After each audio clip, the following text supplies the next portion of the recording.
Sanderson. He was a new student. I was already at Gallaudet, and he had come there from Nevada. We studied in the same room. He read so much. He always was reading a book. When I would be doing my homework, and that was in the Utah School for the Deaf. Then I went to Gallaudet, and soon Robert came in as a freshman. I was ready to graduate, and Bob Sanderson came in as a freshman, and then he went through the whole program. We had a UAD convention, and I saw Bob again. And he had fallen in love with a beautiful new girl, Mary. And we saw them dancing, and we saw their romance blossoming, and then we heard that they were married, and then we heard that they had 2 children. So I've known Bob for a long time. I'm 7 years older than Bob, but I'm very happy to have this building named in honor of him. I see so many awards that Bob has received, and they're all here on the tables. I just knew a few of them, but he has received so many, and it's a surprise and wonderful to have. Thank you. Thank you, Rodney. Here's what I wanted to show you. Here is Dr. Sanderson, a picture of him right here. Now let's walk and let's look for the next person to interview. How about Nancy? Hello, Nancy. I have a question. Come forward just a little bit. Okay. What is the best memory that you have about Dr. Robert Sanderson? What's your best memory? The best memory of him, let's see, oh, I have a lot of respect. But he has a lot of respect for everyone. Even though he is a doctor, he has a PhD, and he's a man of very high success, he respects everyone. And I cherish his friendship. Thank you. Thank you, Nancy O'Brien. Okay, let's walk to the next person. And then I'm going to ask you a question. Okay? Would it be better over here? Okay. Will you please tell me your name and your relationship to Sandy? My name is Roy Cochran. I have known Bob Sanderson, for maybe 50 years. Since I was just a young boy in school, I've seen him. I've seen him give talks. I've seen his activities in the deaf community. I've been involved on the board of the UAD, served with him for probably 15 years. That's a long time. What's the best thing, the thing that you cherish most about him? He won the right to do this deaf center. How did that happen? Well, I was involved a little bit with him at that time as he obtained the deaf center. We looked for land in Midvale. There was an old church there. And there were only 10 places for cars to park. We didn't like that idea. So we decided not to do it. Then he found another piece of land in the Bountiful area. And he purchased that for the deaf center, and then years and years passed. And this brand new building was built. Bob Sanderson did earn this. This building is a memorial to him. He's the one that did all the work to get this deaf center here today. We owe it all to him. That's great. Yes, I am so glad that the name is being changed, and we'll have his name on it. Thank you for allowing me to interview. You're welcome. Dr. Sanderson, my question is, my name is Al Kinney, and I've known Dr. Sanderson for many years, since I moved here to Utah in 1967. What do you see in Dr. Sanderson? If I named If I named all of his qualities, it would be such a long name. Loyal, honorable, ethical, loyal, honorable. Oh, I couldn't name them all. He's a great person. Thank you, Val, for your time here. Here comes another dear friend of Dr. Sanderson. Hello, I'm Christy Mortensen. My relationship to Dr. Sanderson is he was my BR counselor, my very first BR counselor, and he encouraged me to go to Gallaudet.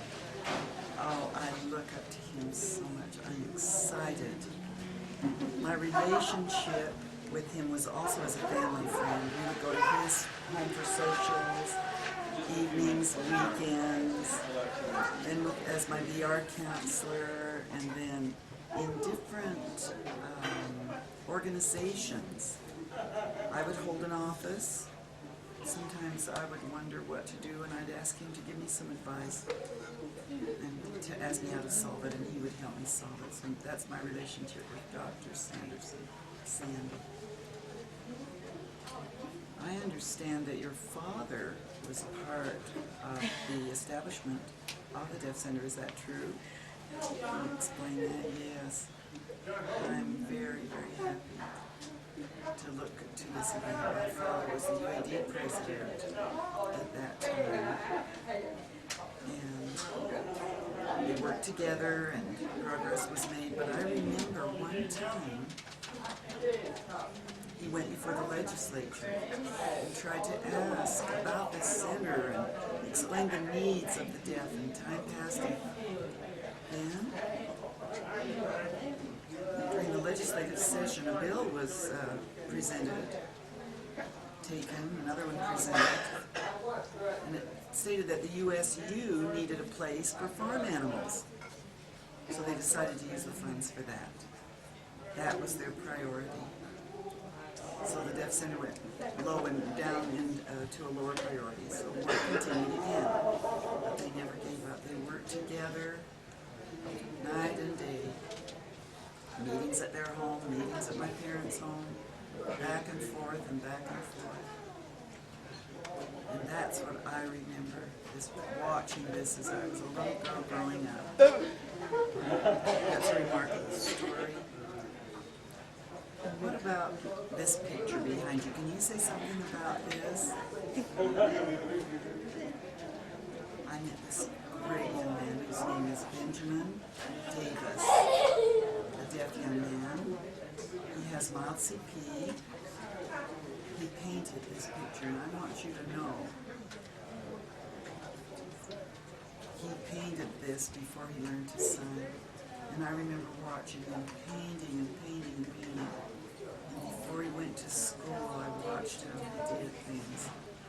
He painted many, many different things, but this particular one is his biggest artwork. This is the one that he truly succeeded. When his name started to spread, or when his name starts to spread, his name is going to become a legend someday. I truly believe that.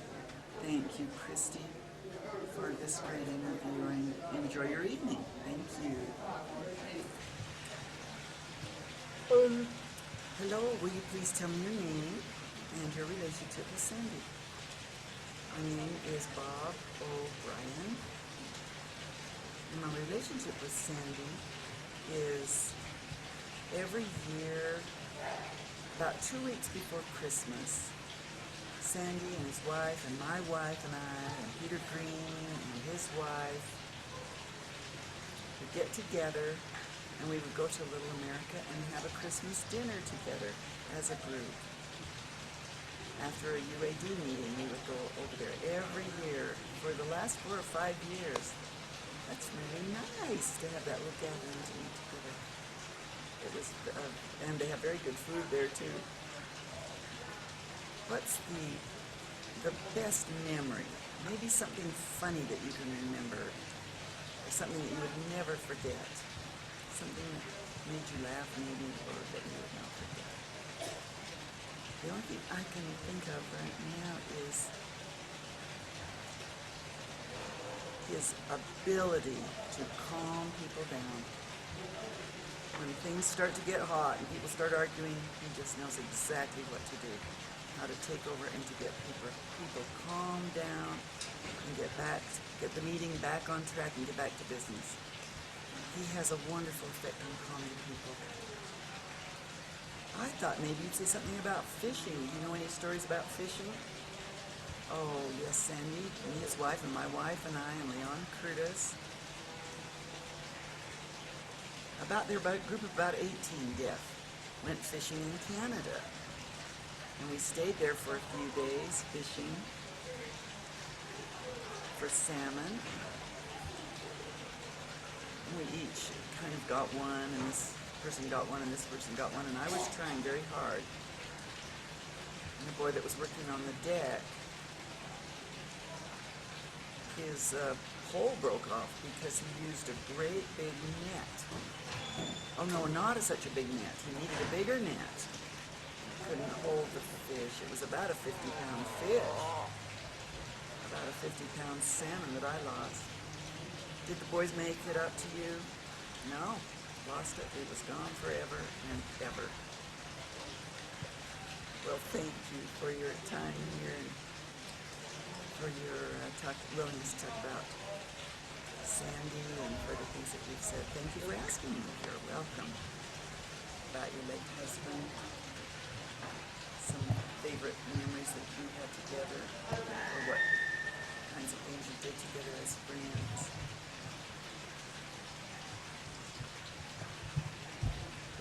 What he did to influence your life.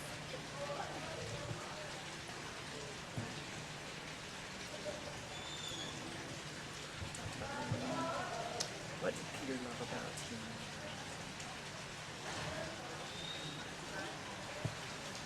No. What is your name, please? Sally Green.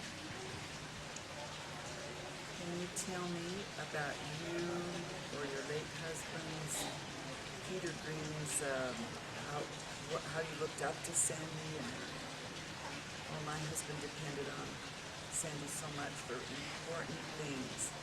Anything that he didn't know much about, he would depend on him, and Sandy would explain. He had so much experience and so many years of things, and my husband would learn from him. They spent a lot of time together in the bookstore, asking about things, financial things, different problems. And Sandy would always be able to follow his problem, solve his problems. He became like a brother. They were like brothers. Sandy, Peter always loved him. Every time he saw him, every time Peter saw Sandy, he was so thrilled to see him every time. That tells me that it must be that Sandy is a dear friend to everyone. Is that right? That's right. Thank you, Sally, for your time here. You're welcome. Don't look at me. The videographer's here. Say hello, Sandy. As soon as he turns it on, say hello, Sandy. Are you ready?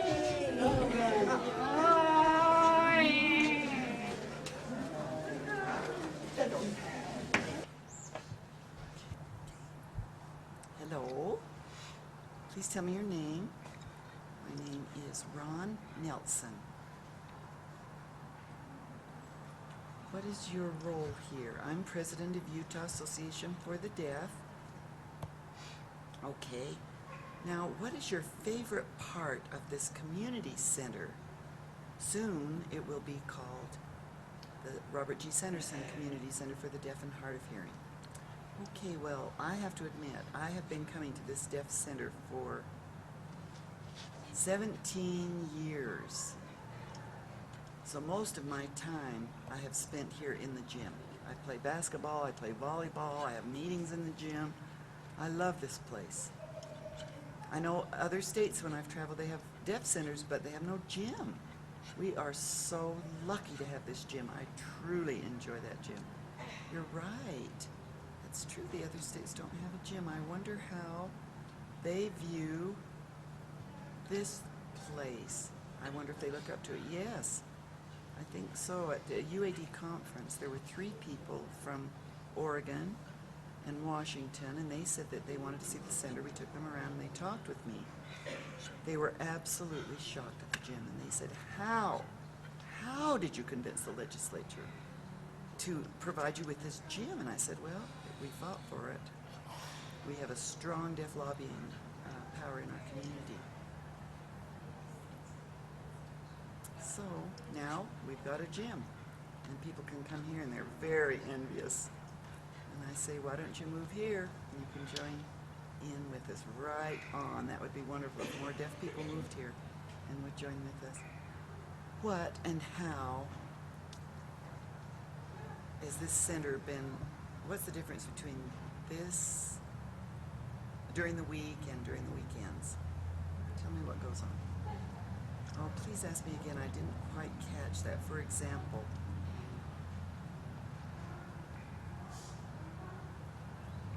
what is life like here during the business week and the weekends? What's the difference?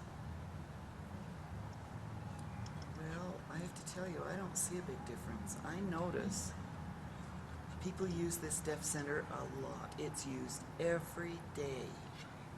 The gym is used mostly on weekends for sports, but during the weekdays, the classrooms are used, they have workshops, they have lectures, lots of business going on. I don't see a difference. It's busy every day of the week, except Sunday and Monday nights. That's great. So it's a busy, busy center. So 6 days a week, it's busy almost really 24/7. What do you mean 24/7? Well, it's closed Sunday. So 6/24, 24/6. Maybe sometimes if they have a private party here, too, occasionally that happens. So maybe 6.5 days a week. Thank you for your time, surely.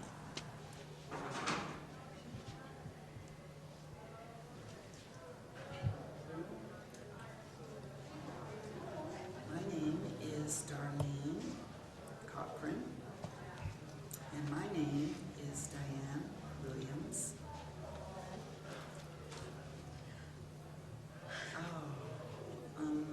This center, this community center for the deaf, really impresses me so much. It is so beautiful, and they have services for all of the community, for all the deaf community, whatever they need. There are services. You can walk in, you can get a counselor, you can take classes, you can do so many different things. It's truly a wonderful service to the deaf community. I think this deaf center, this is our favorite place because other states, they don't have, a lot of them don't have their own deaf center. We're so lucky. We can come to a variety of, there's so many opportunities. One of my favorite, I love all the things of this deaf center. We're very lucky to have this beautiful deaf center. Hello, please tell your name. My name is Christy Ann Brady. What's your role here? Really, tonight I have several roles, but one of my roles is I've been helping to plan. I'm on the planning committee. Set up things, my big responsibilities with the captioning and with the contact and making sure that the accessibility is in order. I'm also on the Deaf Center Advisory Council, so I'm here as support for the Deaf Center as a council member.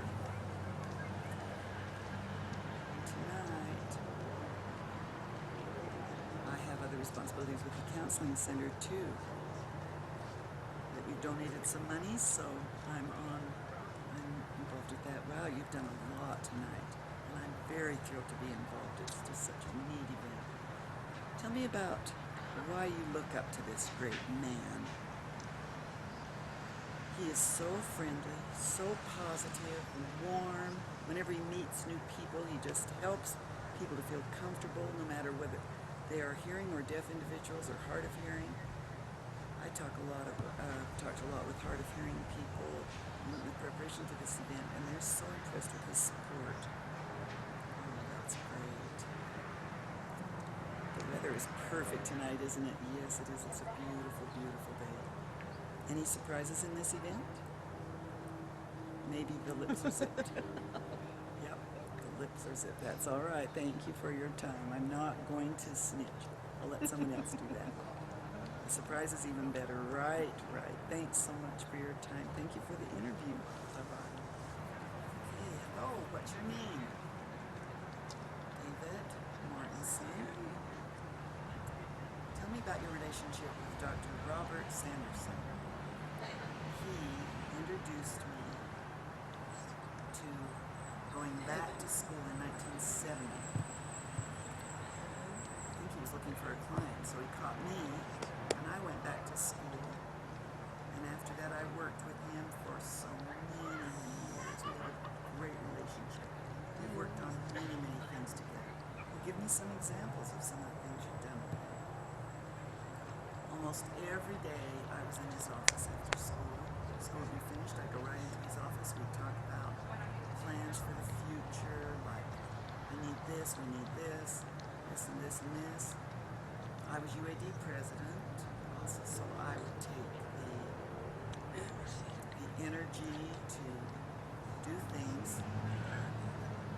Sam would stay in the office and to have TTYs, so we worked on getting those. We went to United Way on that. Borrow money to get TTYs. They said, no, we don't want money. So we sought other ways of obtaining funds. Then we worked on the Deaf Center together. We saw a big model plan for the center. We went to the legislature. We worked on these things. It took us a while to get the money. Wow, that is awesome. What is the best part of your working relationship with him? Maybe you'd like to tell something funny or something that make you laugh. That's a hard question. There are so many fun times. We've had so many fun times together. We've gone to the NAD convention together. I can't think of one right now. I can't think of just one, but we truly have spent a lot of time together. I would say that he was part of I would say that he is my mentor. He has been my mentor. Something would come up, I'd go and talk with him. And he'd say, no, don't do it this way, don't do it that way. I learned from him. One simple example is a letter was received criticizing the UAD, but no name was signed. He said, Dave, this letter has no name, no signature, throw it away. So I learned something. Whenever I get a letter, if it didn't have a name, it wasn't worth it to bother with. I'm grateful for that. Thank you for your time, for your story about him, about your dear friend. Thank you. Thanks for inviting me out.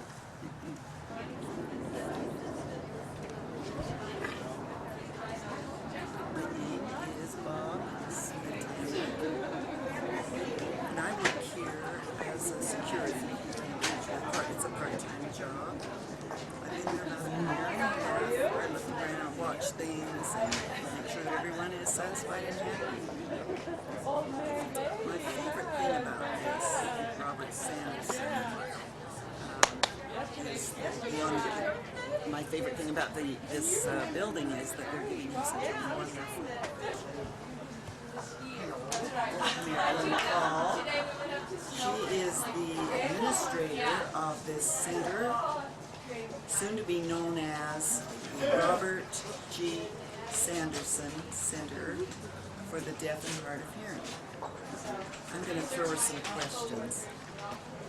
Marilyn, tell me about the things that you most admire about this building and its relationship to Bob Sanderson. I'm going to explain a lot more in my talk, but I'm just going to talk a little bit about it. About a year ago, I talked with the legislator, and he said, this is a good idea. You need to name this building after him because he got the money for it. And I said this, and named after the individual I was talking to, a legislator, and I said, no, a deaf person. And then I started thinking about who would be a good symbol of leadership. Robert Sanderson. He's done so many things for the deaf.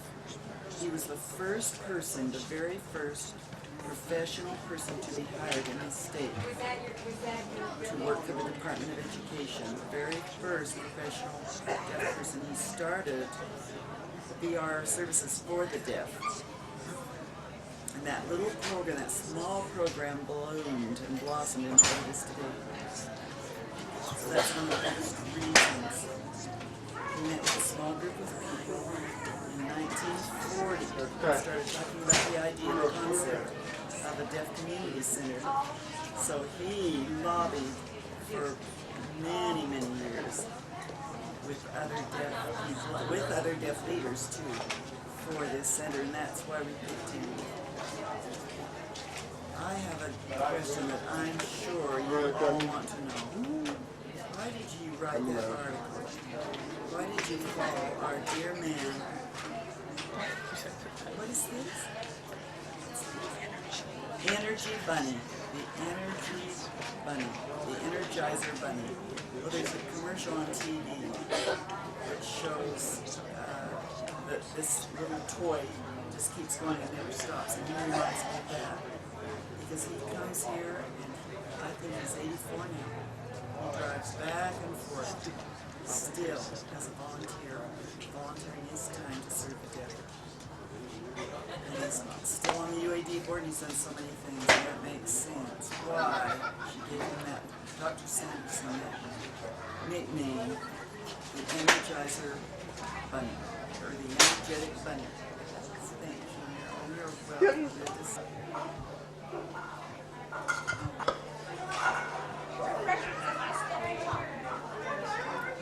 Please tell me your name. My name is Ben. My last name is Davis. Who is this lady that is standing next to you? This lady's name is Carolyn. Is this your mom? This is my mom. Great. Now tell me about what is your love with art? I understand that this is not your first painting. You've done many different things. Is that right? Tell me how you first started. Well, I started when I was 3 years old.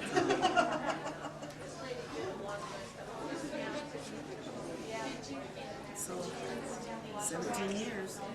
17 years I've been doing this. Since you were about 3 years old. Someone told me that you've been painting before you even signed. Is that right? Yes, it is.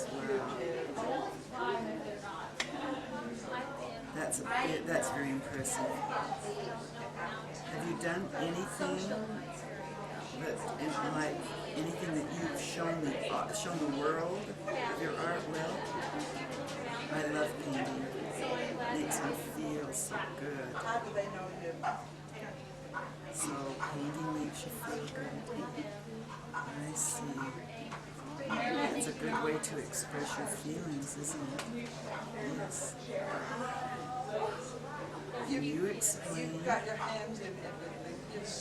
as the mother, how this all has come about and your involvement here?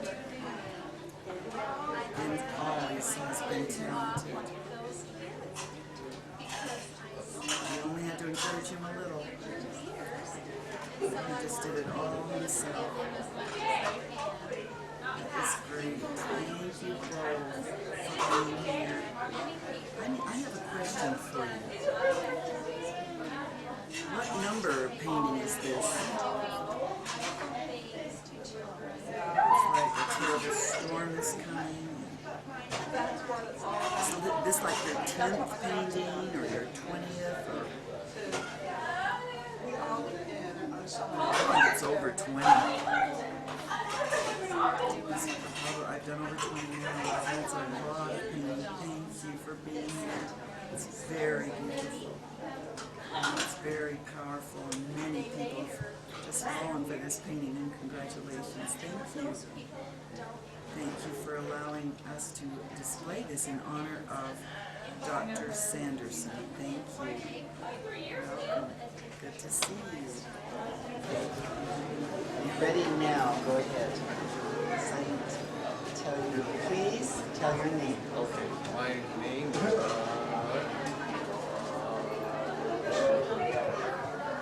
And what is your role? my role is to help people. Go ahead. Help people who are hard of hearing and give them assisted listening devices as they come by if they need them.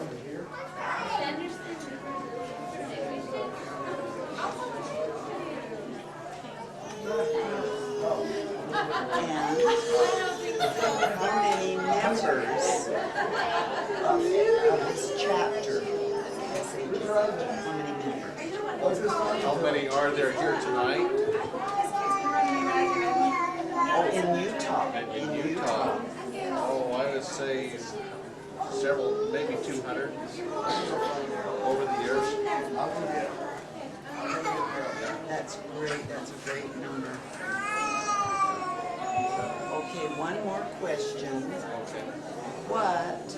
How much do you know about Sandy, or how much do you know him? How much do I know about Sanderson. Sanderson? I've never met Mr. Sanderson. I've looked around at some of his awards and presentations and accomplishments, and I'm very impressed. I didn't realize that there had been such a great man that started this Sanderson Center.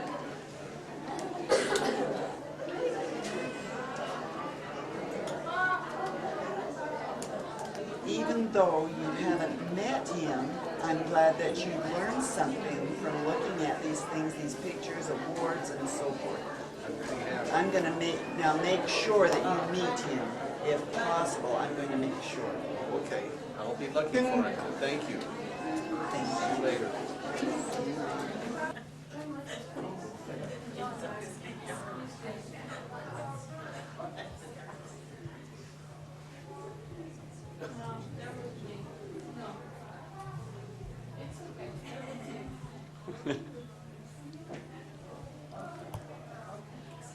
I'm Gary Sanderson. My relationship to Sandy, well, he is my dad. And I have to say that Sandy, I've never seen this sign before until this morning. I saw someone doing this, and I said, who are you talking about? They said, oh, that's Sanderson. Oh, I just call him Dad.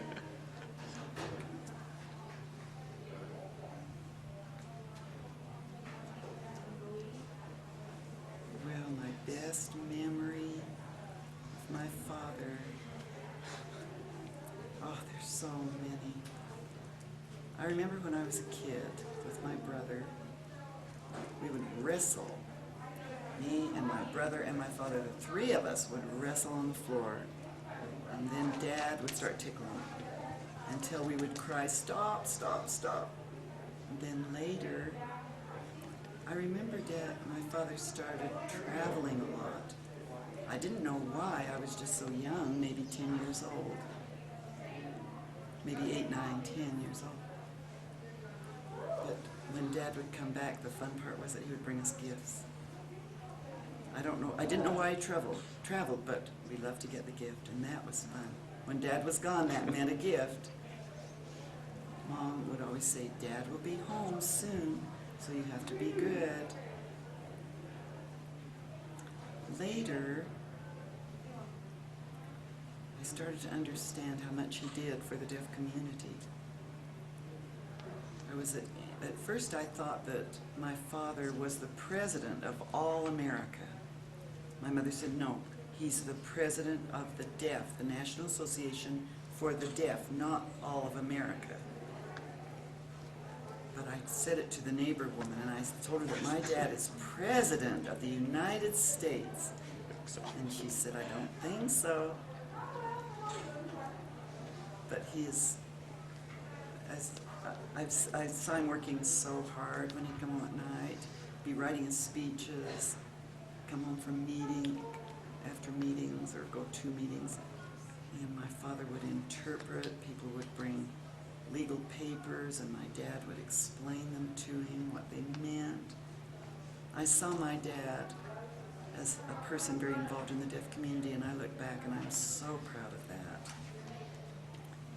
Does that put you in this position that you have because of the impact he has had on you? Yes and no. Yes, now, but at first, no. Not a long time ago in the beginning, no.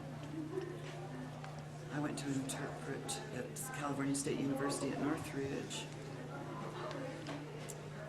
I was very angry. I wanted to go to WSU, Weber State University. It was Weber State College before, not the university. But I wanted to go there. My father said, no, you need to go to CSUN. Ooh, I was angry. But I went, and he told me, you have to work as an interpreter. And I said, interpreter? I don't know how to interpret. So for many years I trained, I'd go to workshops. And then later I got hooked on interpreting. So now I think his inspiration was such that I did become an interpreter and very involved in the deaf world. Thank you. It's so wonderful to interview you concerning your father. I'm Blaine Peterson. I'm the Executive Director of the Utah State Office of Rehabilitation.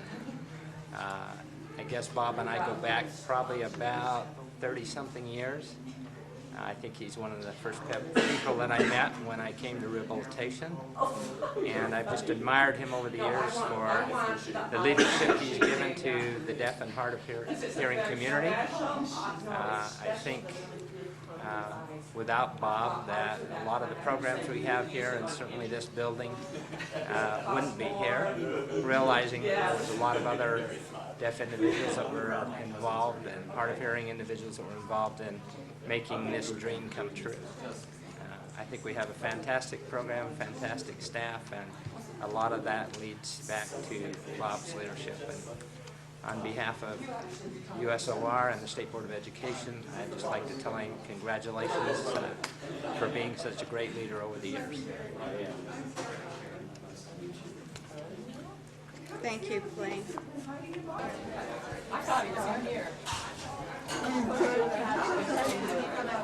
Because I don't think many people recognize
Start?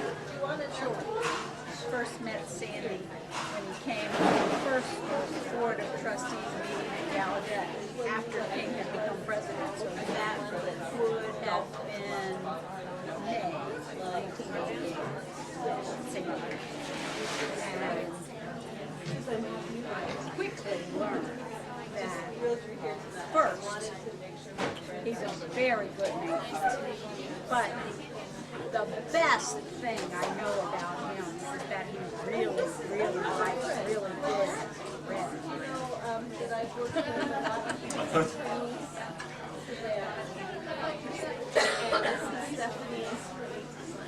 Stephanie Miller. She works at our advertising agency. Tom Reagan just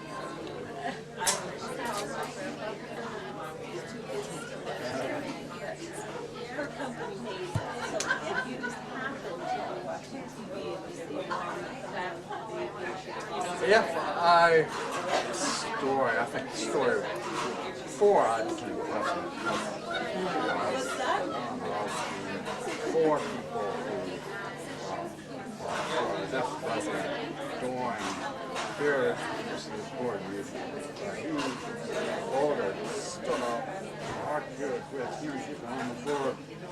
He lost 10-4 because only 3 deaf people on the board. 3. Yeah, Laura, 1 hearing woman, 4 men voted against him. But we know that that was the best thing that could happen, right?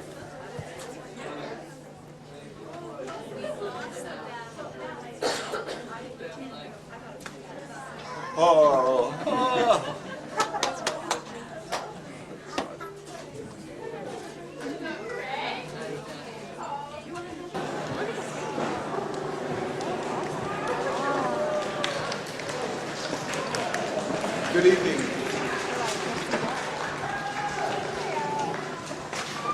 Good evening, ladies and gentlemen. I want to welcome you to this historic and momentous occasion and this wonderful evening that we have planned. I am Richard Rose Jr. I'm also known as Ricky. And I am truly, and I want to make a note of this, I am very, very honored, truly honored to be here with you tonight in this wonderful celebration. I work here at this center, but for tonight, I will be serving as your Master of Ceremonies. Before we begin the formal part of our program, I want to say that we would like to recognize some of the individuals and people who have made this event tonight possible, at which point we will then proceed with the program. To begin with, an event and evening such as the one we're going to have here tonight, the high caliber of such an event could not have taken place if it was not without the sponsorship of many corporations and individuals. And we would like to take a moment now to pause and recognize our sponsors and ask them who have co-sponsored this event. We'd like to ask them, when their names are read, to please stand. I will read their names or the corporation's name and ask them to please stand at this time. Shireen Rawlinson, representing Sprint Communications.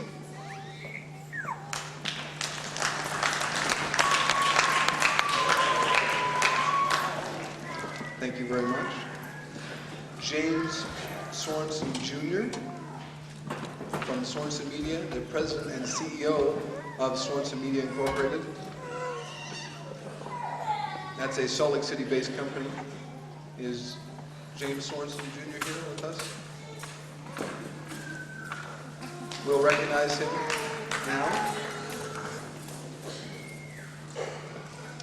An occasion to remember, stage design, that have provided this stage design you see here for this evening. The Communication Service for the Deaf out of South Dakota, CSD. Counseling Center here in Salt Lake City.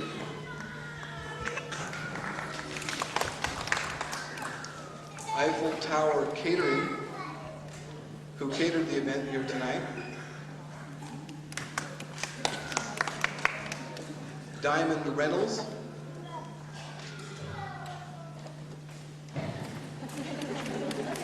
And Camelot Films, who's doing the videography, the documenting of this event here tonight. J.P. Morgan Chase, a company located here in Salt Lake as well, a credit card company. And last, the Utah Association of the Deaf Incorporated.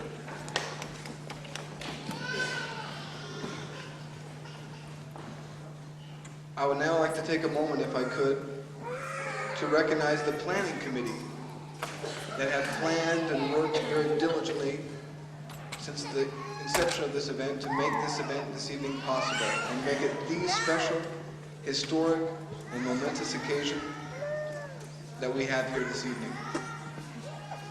I would like to ask and give many, many thanks to them, the planning committee, if they would please stand and be recognized for their efforts.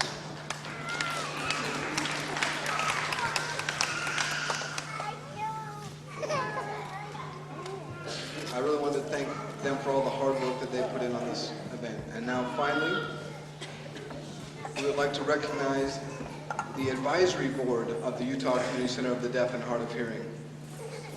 If that advisory board, those members would please stand and be recognized.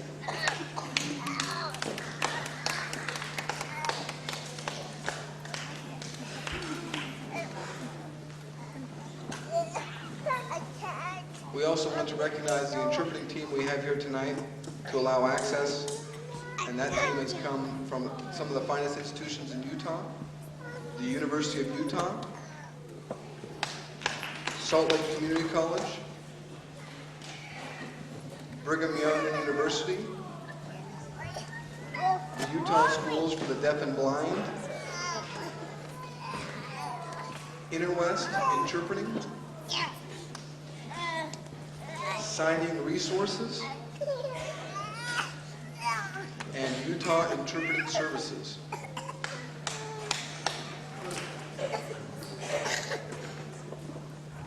Now, the theme of this evening is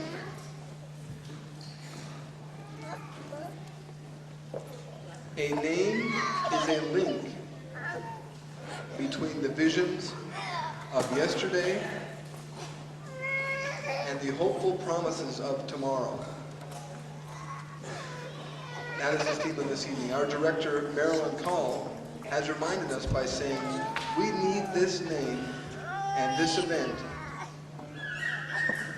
to inspire gratitude for many generations to come.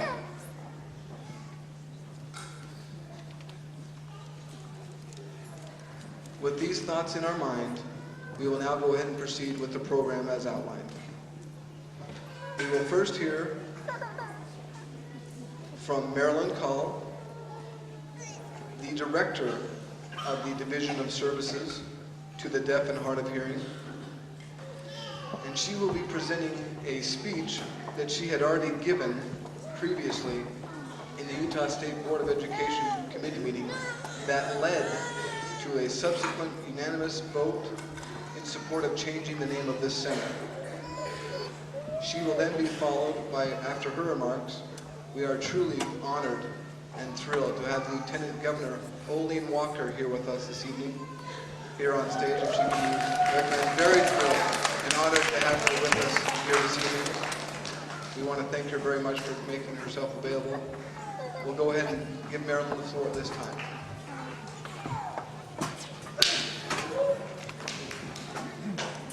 Hello, everyone.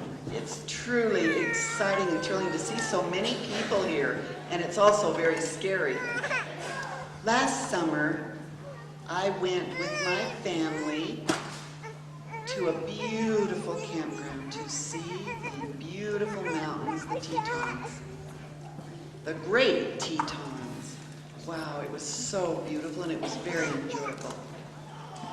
My last morning, I decided that I wanted one more bicycle ride around the park and on this beautiful path with trees growing alongside the path and a beautiful lake. Oh, wow.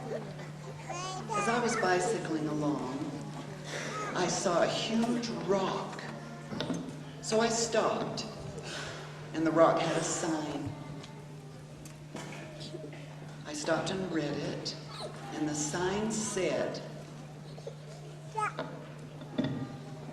"This bay is named for John C. Coulter, and he was the first white man who actually looked at the great Tetons."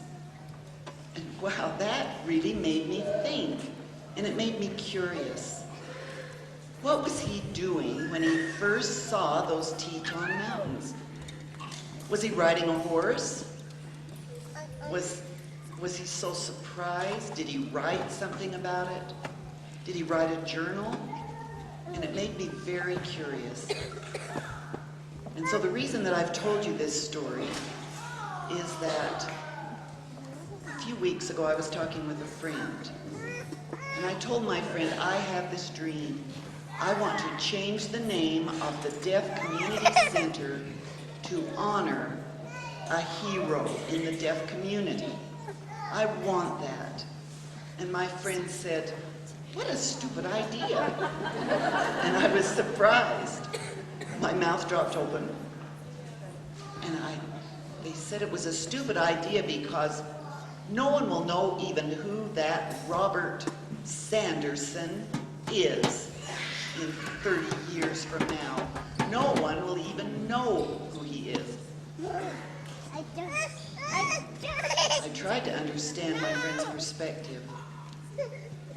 And then I said to him, that is exactly why we need to name this building for a deaf person. Exactly why. I think we need deaf people in the future to know and to feel inspired and to have gratitude. I have a quote now from Richard L. Evans. He said, "It is very important for each person to think and ponder about what others have done through their lives to affect our lives." There are so many people, and they will say, "Robert Sanderson, who is that?" And I want to inspire them to be curious, to read the history, to see pictures. I want them to appreciate the hard work that so many deaf leaders have given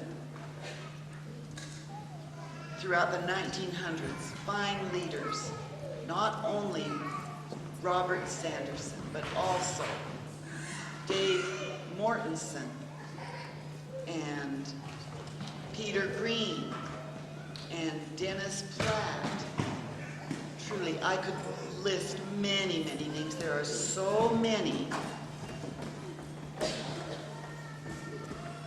I don't think people realize now, in the beginning of the past century, that deaf people could not marry.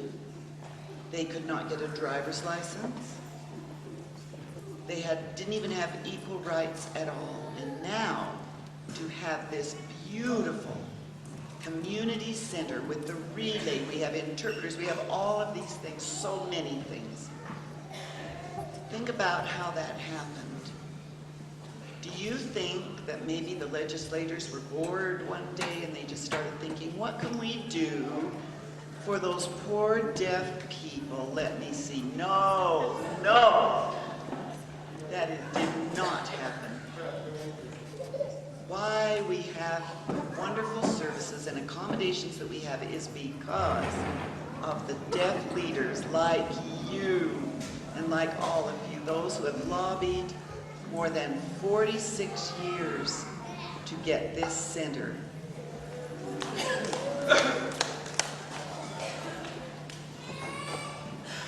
Now, a few words about why we picked Bob Sanderson to have this honor. Bob is the first professional person hired by the State Board of Education who is deaf. He started a small deaf rehabilitation unit. And from that small unit, that very small staff, it has expanded to all of the services we have now. He was the first deaf person in Utah to receive a PhD. He didn't need it for his job. He did it because he wanted to prove that deaf people can do it. He was a past president of UAD and of the National Association for the Deaf. He was called on the board of trustees when the board was involved with the DPN protest, the student protest, and they won a deaf president of Gallaudet. And today, he still volunteers. When is he going to retire? In 1986, he retired, but he never stopped working. He stopped getting paid, yes, but he's never stopped working. He just keeps going all the time. He volunteers in the bookstore one day a week. He's wonderful. Okay, now to summarize, he reminds me of Old Faithful, the geyser. I saw that on my vacation too. And this year I noticed a sign very close to Old Faithful geyser, and it said, Old Faithful doesn't go shoot as high or as fast as it used to. There's a change. And I thought, all right, that is just like Dr. Sanderson. He doesn't run as fast anymore. He doesn't jump as high, but he is still like Old Faithful.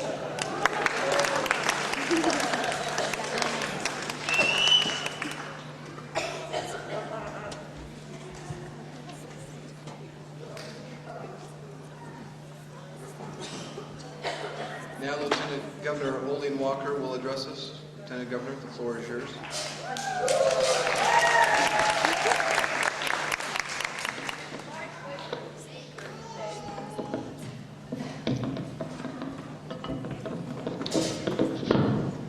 It's certainly my pleasure to be here today on this very special occasion where we're changing the name of a building so well deserved.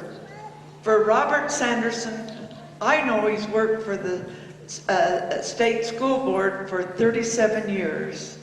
37 years of dedicated service to help all of you have a better life, because he was willing to step out and be a pioneer in some sense, certainly to get a PhD with having hard of hearing or deaf is really an accomplishment. I struggled through mine and I could hear very well, so I give all compliments to Dr. Sanderson, who overcame obstacles to do that. This is a great facility. I hope all of you recognize the great value it is to those that are deaf and hard of hearing throughout this whole valley, where you can come together and have activities, support each other, network together, share your experiences, build each other up, and have some fun along the way. I know that there are many classes here where you learn and share experiences. You have activities here that you enjoy, with each other. I had a grandfather who was hard of hearing and later became almost deaf. And he often said, you know, you learn certain things by being deaf that some of us that can hear do not recognize. We see perhaps expressions on faces. We watch for signals that many of you that can hear totally miss. And I think that's very true. Your understanding of the needs of each other is probably remarkable. Certainly, I am proud to be here this evening as you rename a building. It isn't just renaming it, but I feel that it's probably giving it new life, because the spirit of Robert Sanderson will always be here for those people now and in the future to enjoy. This is a great celebration, for this building will take on new life, new meaning, because of that special name. For all of you that have worked so hard to make this evening possible, I want to say thank you.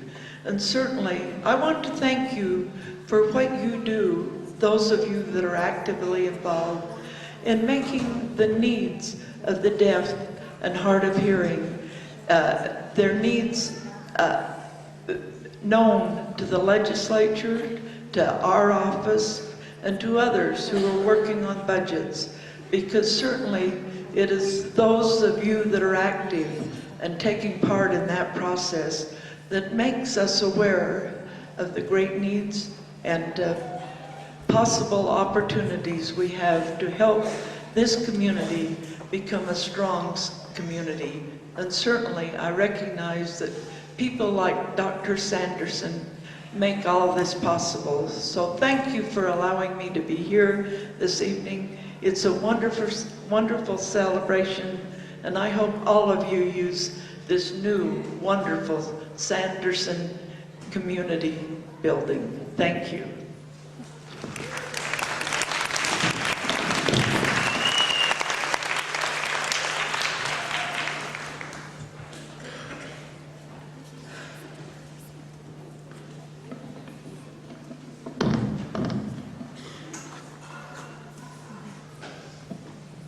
Let's give a round of applause again to Lieutenant Governor William Walker. We're thrilled to have her here with us tonight. Thank you very much. Now, at this point, the program will continue as it is outlined. First, a representative of our Hope for Tomorrow, the Junior UAD, Utah Association of the Deaf President, Anne Marie Rainey, will address us. And following her remarks, she will be followed by Ron Nelson, the president of the Utah Association of the Deaf, Incorporated. After Ron's remarks, we will then hear from Kathy Evans, president of the Self-Help for Hard of Hearing Individuals. And then finally, we'll be hearing from Robert Sanderson's son, Gary Sanderson, who currently is working with the National Center of Deafness, a coordinator there. He will address us and speak for the Robert Sanderson family as a whole. So let's go ahead and let Anne Marie have the floor, and we'll proceed to that point.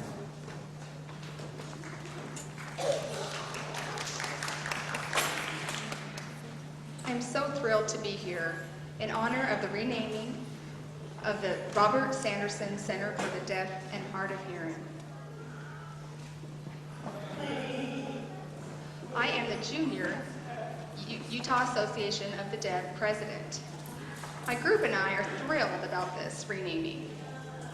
We love to come to the center and hold our Utah Association for the Deaf meetings and have fun events and activities. This has become our second home. We're so thankful to those leaders of the past who have worked so diligently to set the center up and keep it running and going. This has become a wonderful place for my friends. It's a second home to us. Thank you.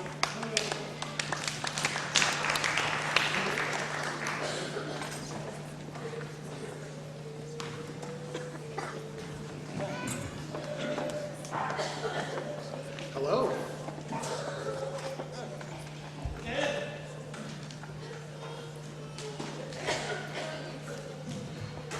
See, I won't need that.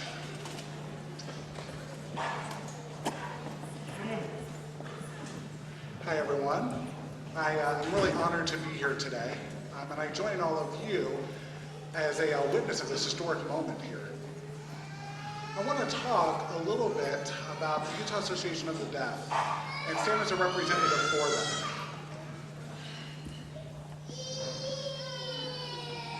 Marilyn Call approached me and asked if the UAD would be willing to support this name change for the center. I called a meeting of the board, and they all unanimously supported that notion.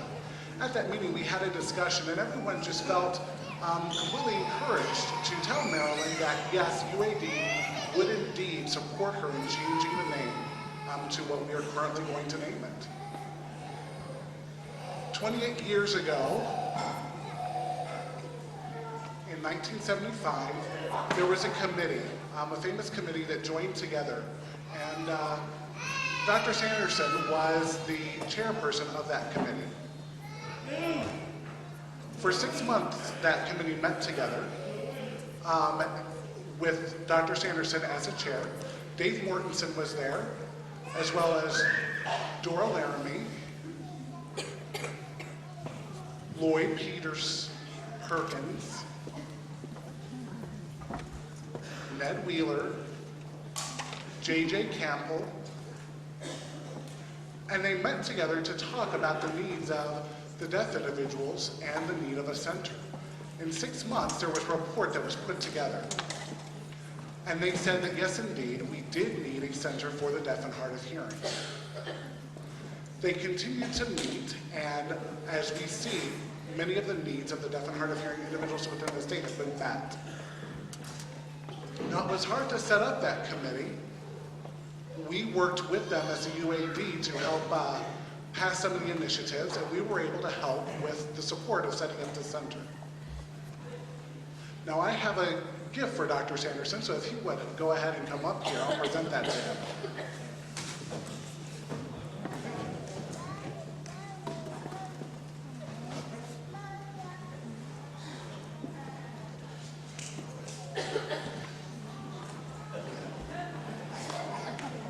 Now, I'm sure you're all familiar with Indiana Jones.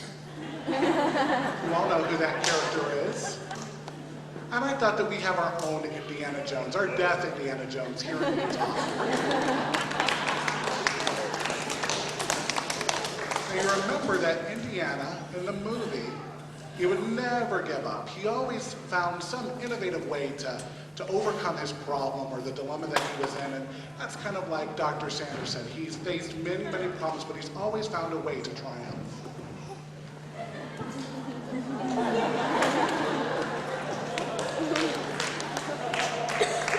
No, I didn't buy this gift. I didn't buy a whip. I was afraid he would hurt himself. I didn't want him to cut himself in the chin.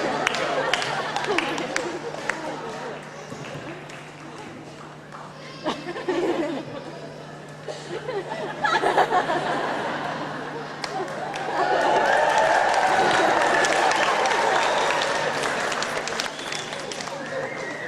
It fits. Thank you so much.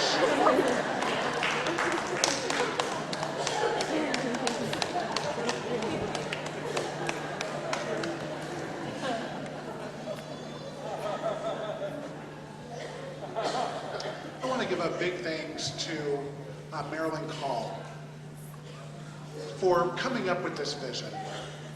I want to thank her very much for that. I want to also say thank you to my wife, Christy. Last night, as we were sitting at home, she told me that she was really excited about this ceremony and this situation. and about naming it after Dr. Sanderson. She imagined her children coming here and seeing the name Robert Sanderson, and the kids asking who it was and what it meant, and us having the opportunity to explain about this wonderful deaf leader and the things that he accomplished. I imagine that we're going to have a new hero here, and that the kids will have a new hero. We also have a role model here as well.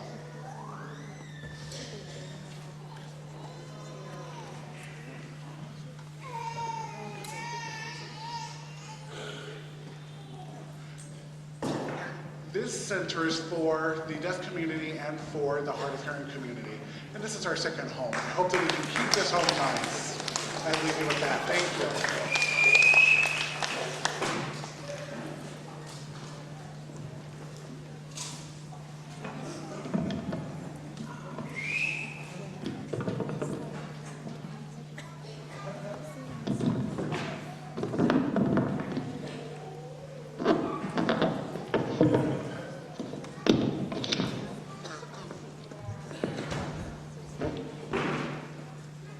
I am happy to be here tonight with all of you to pay tribute to Dr. Robert G. Sanderson and to hear from these people who affect all of our lives. My name is Kathy Evans, and I am the president of the Salt Lake chapter of Self-Help for Hard of Hearing People, or SHHH. I also am a member of the Association of Late Deafened Adults, or ALDA. Some of these people sign, some wear hearing aids, some have cochlear implants. But together we have learned to walk the path of having lost hearing. I try to represent 225,000 people in the state of Utah who have lost some or all of their hearing during their lives. Now, they don't all know me. They may not know about SHHH and ALDA or the Cochlear Implant Association. Some of them don't know about this wonderful center and the programs and staff that could do so much to help them. The sad thing is some of them wouldn't even tell you that they're hard of hearing. Nevertheless, they need to be represented because losing one's hearing changes your daily activities and relationships.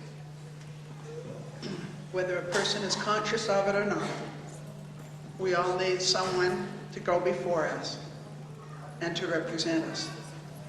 When Dr. Sanderson was establishing these programs and lobbying the legislature and creating this center, he didn't know how much Kathy Evans would appreciate what he was doing. I feel like the new kid on the block. I've only been around for 3 years. But when I walked through those doors, I found a support system. I found programs and groups that were meeting. I found staff that could help me handle what I was facing with my hearing loss. And they helped me to use my talents and to be myself, even though I don't sign like some of you, and I don't hear like others of you. Thank you, Dr. Sanderson, for starting all of this. I marvel at the technology that's used here every day and that's here in our meeting tonight. I am excited to tell people with hearing loss to come to the Sanderson Center and see what technology can do for your life. I am happy to invite hard of hearing people and their family members to come to the Sanderson Center, to our SHHH meetings, where you will be able to participate and feel a part of a group again. I am confident when I say, come to the Sanderson Center. There is at least one staff member who understands what you're experiencing with your hearing and can help you. I am grateful to be able to say, come to the Sanderson Center and meet people who have made your life easier because they have walked this way before you and cared enough to improve upon what they found. Such a person is Bob Sanderson. Aren't we lucky to know him? What more can we say than thank you? I wanted to tell Lieutenant Governor Olin Walker that the hard of hearing and late deafened people of the state of Utah support the change of the name of this center to the Robert G. Sanderson Center, Community Center of the Deaf and Hard of Hearing. And to all Utahns who have experienced hearing loss in their families, I simply say, come to the Sanderson Center. Thank you.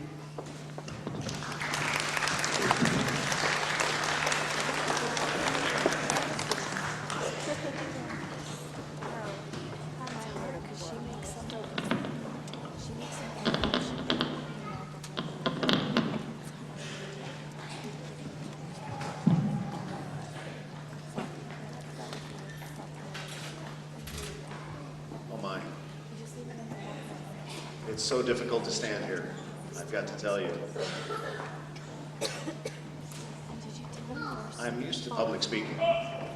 That doesn't concern me at all. But with the feelings that are in my heart today, and to see so many who have gathered tonight, so many of my family, your family, those here in the audience, I am touched beyond words. 3 days ago, I came and things were being set up and preparations being made for this event.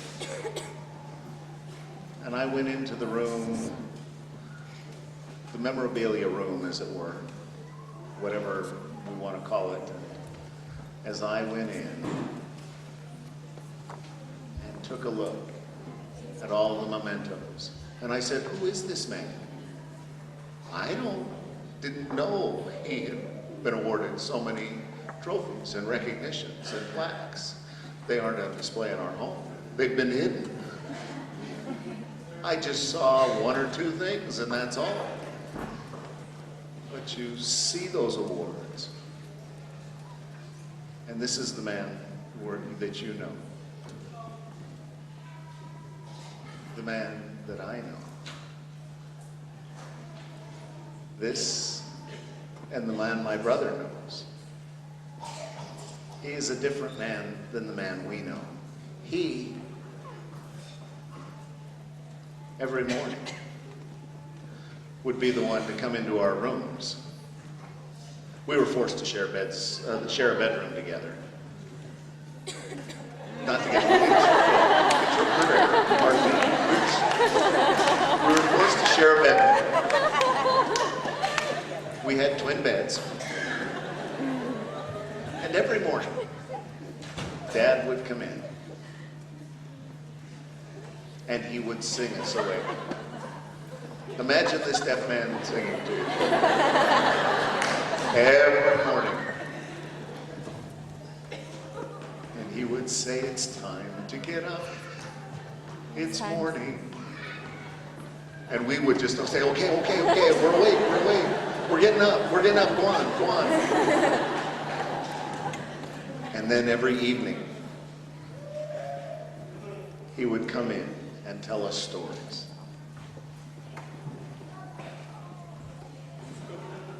I forgot the name of the story. Was it Peter Rabbit? Yeah, that's what it was, thank you. The story of Peter Cottontail. And he would embellish and add to this story every night. And we would just sit so enthralled with what was going to happen next. And then the next morning, he'd come in singing away, we're up, and he'd scare us to death. I recall, Dad traveled frequently. For whatever reasons, that was unknown to us. But we appreciated Dad being gone because whenever he'd come home, he'd bring us something from his travels. And every time we'd see Dad on the way back, we'd say, what did you bring us? What are you going to give us? Oh, we were bad kids. So greedy we were. I digress. One time, he decided to buy me something a little bit different.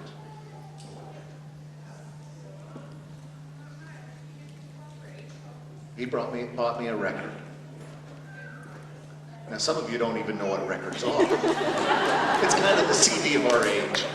It was black and big. It wasn't this little tiny shiny things that we have now. But so my dad was so proud of himself, and he says, "Here you are."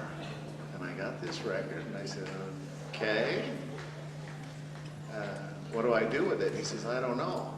I like the picture on the front of the album cover, so I bought it. You know, it's obviously music of some sort."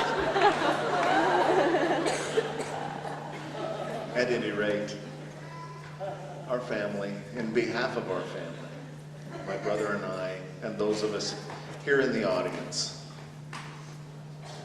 Dad was a builder, a creator of many things. He created doors. He made doors, desks, and cabinets.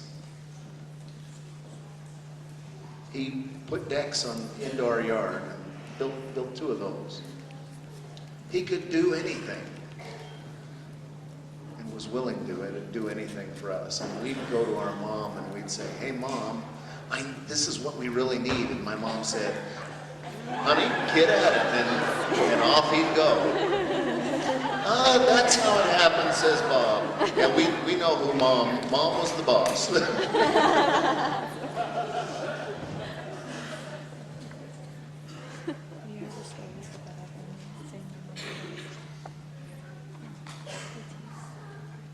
There was a newspaper reporter came to interview my father. And she asked, "How long have you lived, and what is your greatest achievement in your life?" And immediately he answered. He said, "It's my family." That really touched me. And so, Dad,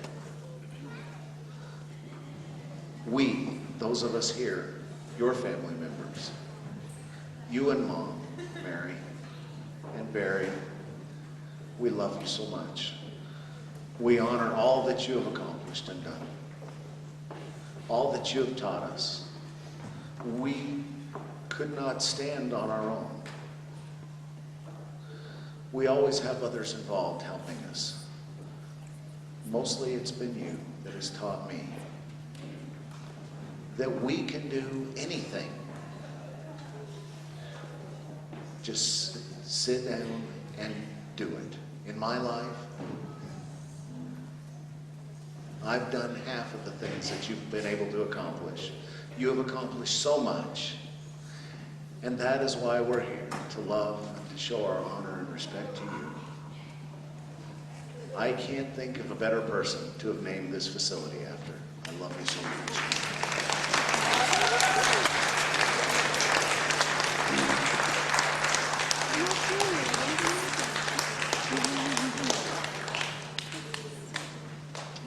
Wow. Again, recognition. Thank you very much, Gary, for your inspirational thoughts and remarks. Representing your family, obviously, you're very lucky to have a very good father, and I'm sure, you know, many of us in the audience also called him and recognize him as a father to us as well. Barry, would you like to add some comments? And Barry's like, I can't top that. So, okay, very well.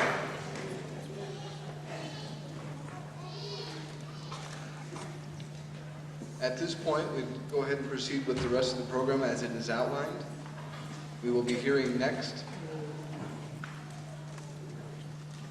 from Mary Pearson, the director of the National Center on Deafness. After Dr. Mary Pearson addresses us, she will be followed by, and we are truly privileged to have our executive director of the Utah State Office of Rehabilitation, USOR, Dr. Blaine Peterson, here with us this evening. And Blaine is the director of USOR, and this center that we are occupying now is a division under the Utah State Office of Rehabilitation that Blaine directs. He will be followed after his comments, and we are truly once again very, very honored to have this man with us, Dr. I. King Jordan, who has flown in and traveled here from Washington, D.C. to be here with us this evening. Dr. I. King Jordan is the president of the only deaf university, of the only in the nation and in the world, Gallaudet University. We are thrilled and privileged and to have the opportunity of having him here with us this evening. Dr. Mary Pearson.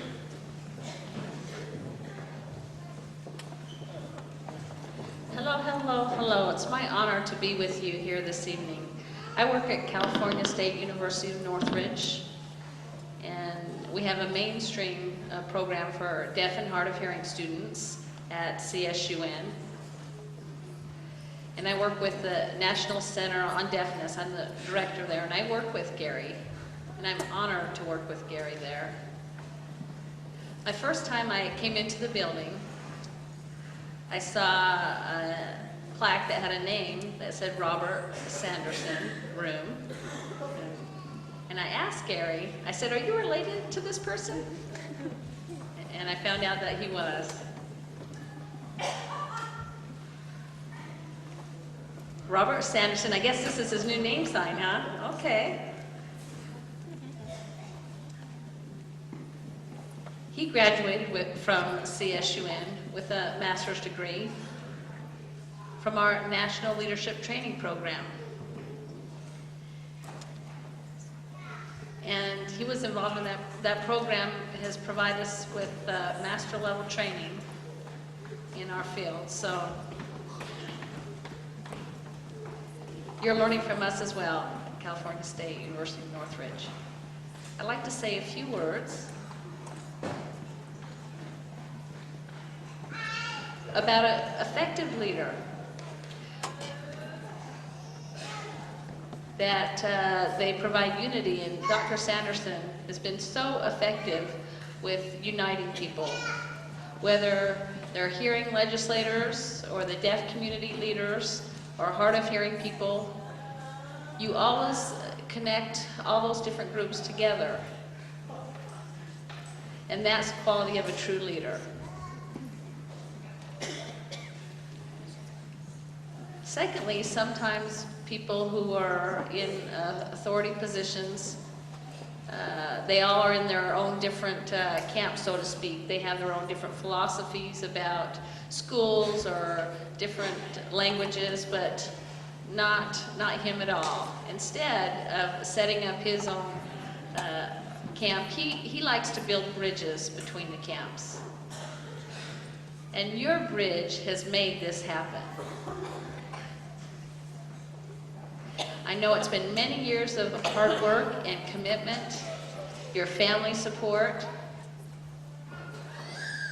So much effort has been put to make this happen. You are truly a legend of your time and for the future, for all time. And I'm honored to be here. Thank you.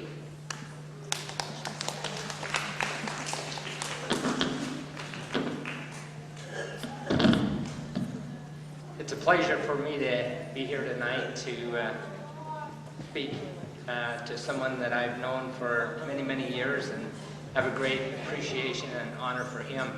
A few months ago, Marilyn Call came to me and approached me with the idea of changing the name of the Utah Community Center for the Deaf to the Robert G. Sanderson Community Center for the Deaf. And I couldn't think of anyone else that would really show the true leadership that Bob has given for many, many years to the deaf and hard of hearing community.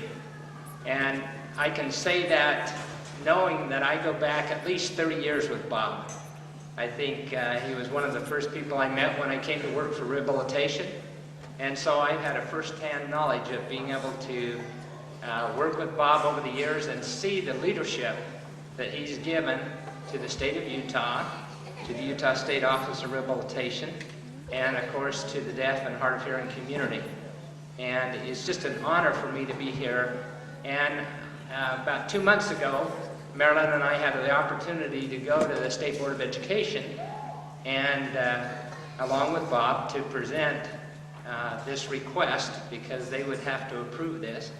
And I want to tell you that they were extremely excited about this and very supportive of having a deaf leader as the name of this building.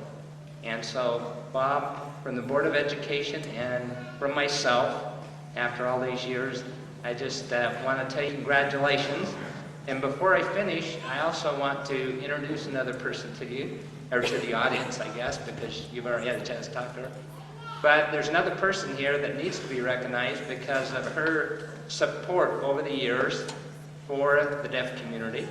And also, she's a legislator, and in the years that she's been at the legislature, and she's down here giving me the evil eye for introducing her, but really she does need to be introduced because she has been so supportive of the needs of the deaf and Bob Sanderson and myself. Judy Ann Buffmeyer, Representative Judy Ann Buffmeyer.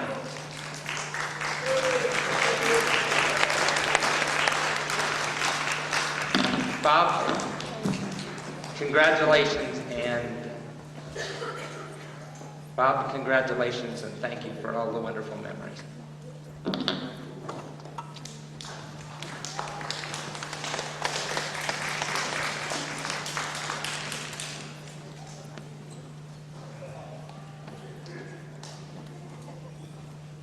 Hello, Sandy.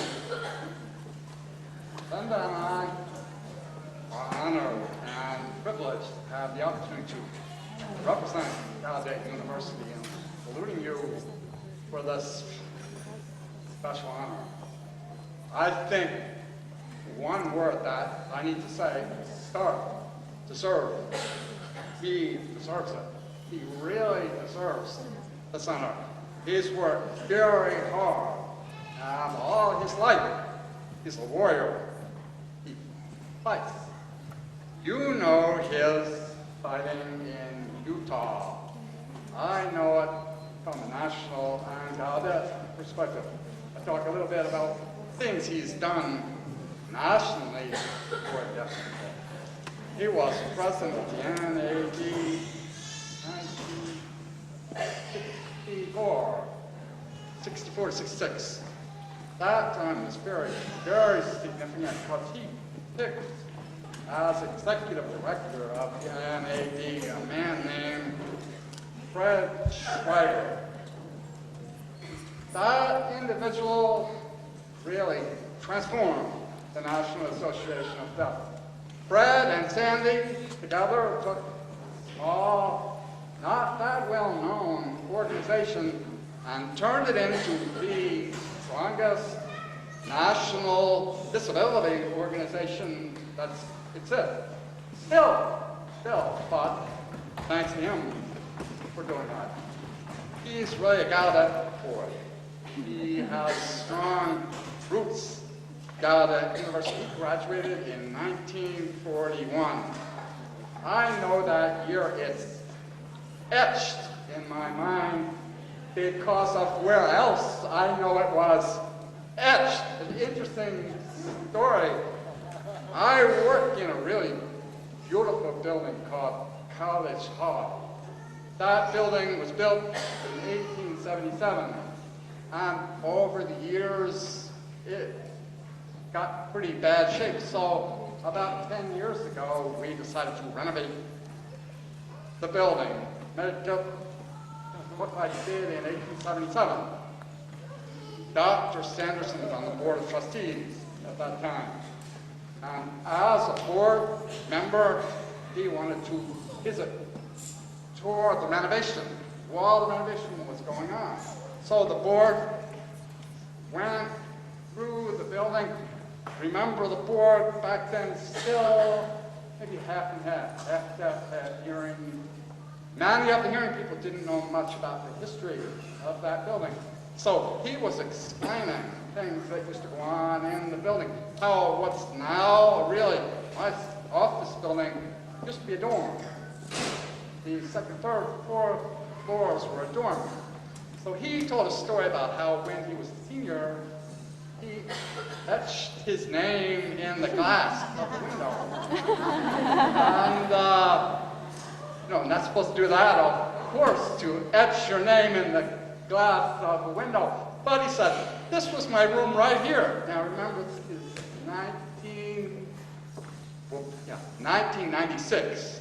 This story happened, 1996. In 1996, the name he etched in 1937 or something was still there. It was still in the window. It's really a good thing he told us, because soon after that, those windows. So when that window, we did it very carefully. Took out the glass, cut the glass, made a frame, gave it to him. His name was still there. Even though it should not have carved the name right there. One more goddess do I have to tell you. This, I have to tell you, I know he doesn't want me to tell you. A long time ago, 1940, the library at Gaudet, actually my present office is what used to be the library at Gaudet. So I live and work in what used to be the library. One night in 1940, someone or someones who snuck into the library at night and turned around every book. Every single book. All the shelves in the library was backwards. Imagine the librarian coming into that room in the morning, see all those books backwards. Now, who did that? No one knows. They never caught the student or students who did that. Never. But word is that kid's named Sanderson might have had something to do with it. I don't know, but I do know that when the renovation was done, I moved into my office. He came to visit me during one board meeting. Came to visit me. Saw that my office was in the library. Interesting. The next morning, I came to work. All of my books.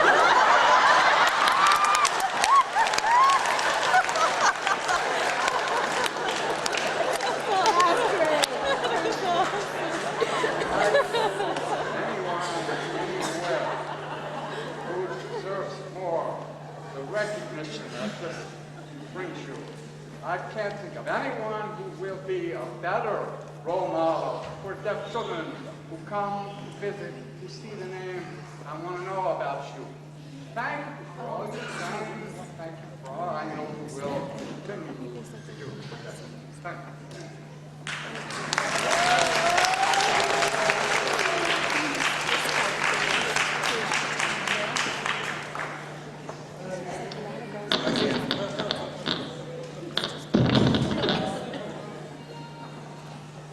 Again, this is a very inspirational remarks that have been made. I want to thank all of the presenters, I. King Jordan, and especially for being here with us tonight. At this point, finally, we would like to hear from Dr. Sanderson himself, Sandy, as he is referred to by those who know and love him. I would like to ask him if he'd have any remarks that he would like to share with us at this point.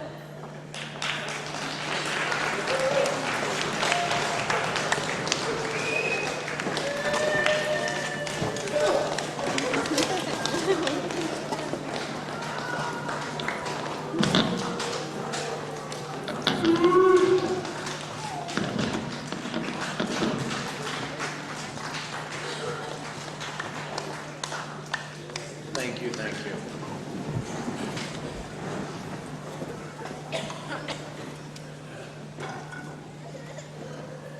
I did not come prepared with a speech. I came without any idea as to what I would say. And now I'm compelled. Gary, Barry, that album was a very nice opera. And I wanted to pound some culture into your hands. You know, I just thought the picture was nice. But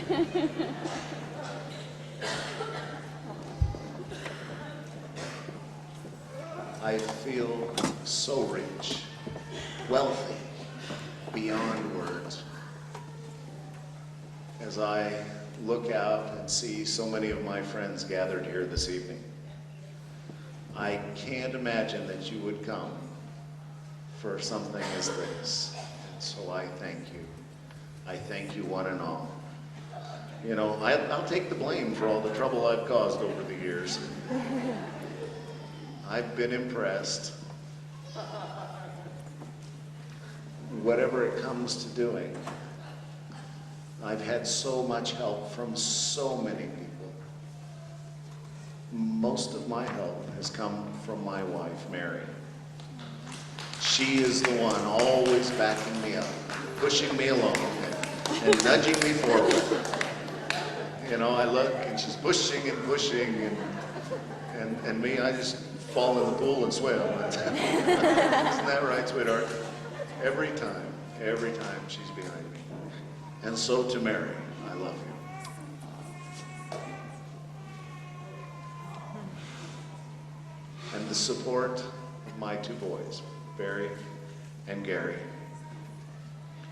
And all that they have put up with over the years, all of my traveling and everything that I've been involved with, they stayed home with Mom. They'd say, Mom, is Dad important or something? I don't know what she would offer, but she'd kind of keep things to herself, just quietly supporting me along the way. And I am ever so proud of my two boys and their accomplishments. I tried to teach them that they could do whatever it was they wanted to do. The only other thing I'd add, so many of my friends who are here, so many who have helped and been supportive, oh my goodness. Dr. Judy Buffmeyer is my dear friend, my boss, my adversary. We've locked horns from time to time. I try to do my best to work things through with her.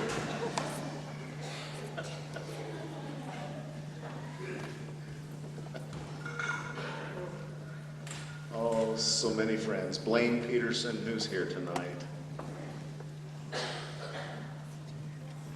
And now he's come up through the ranks.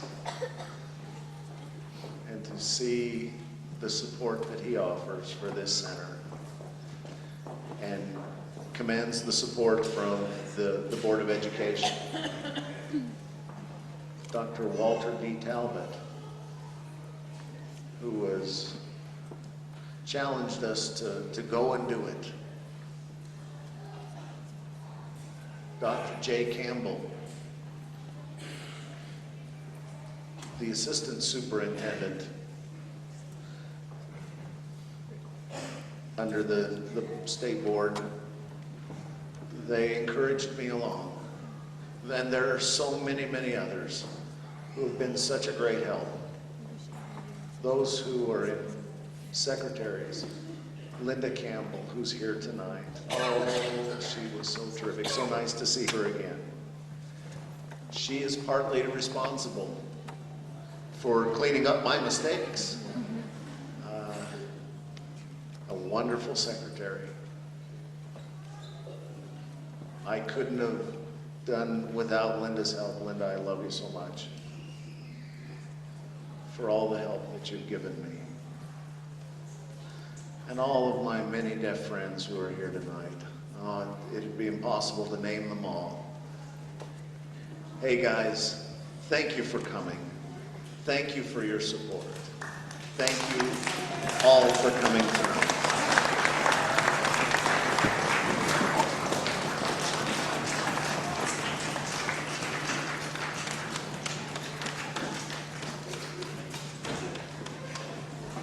What a wonderful evening we've experienced, wiping away the tears as we see what we've seen this evening. Before we close the program this evening, remember I did one individual, a sponsor that was here for this event. That individual was not there at the time I announced his name, James Sorensen Jr. He is here. I'd like to take a moment now to recognize his presence here with us this evening. Thank you. Thank you for your support of this event and being here with us tonight. And now finally, I'd like to have Lynette Johnson, if she would, come to the stage.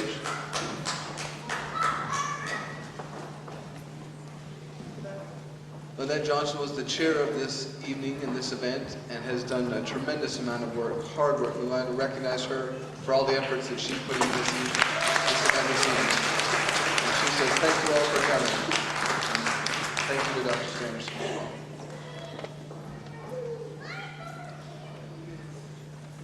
At this point, before we close our program, we're not done yet. I mean, we have the celebration and the unveiling still to go.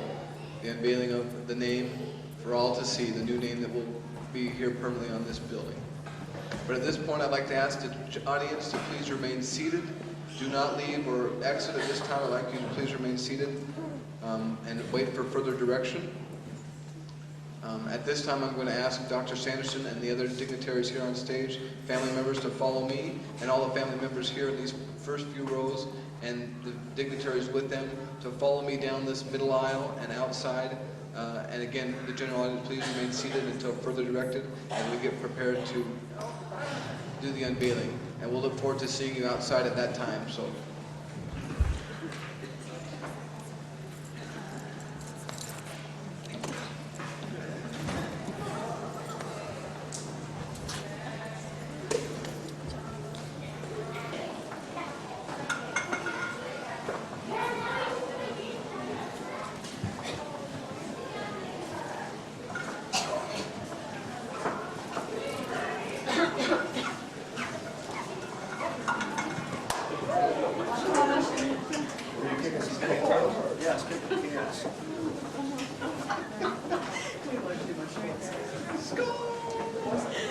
It's like this.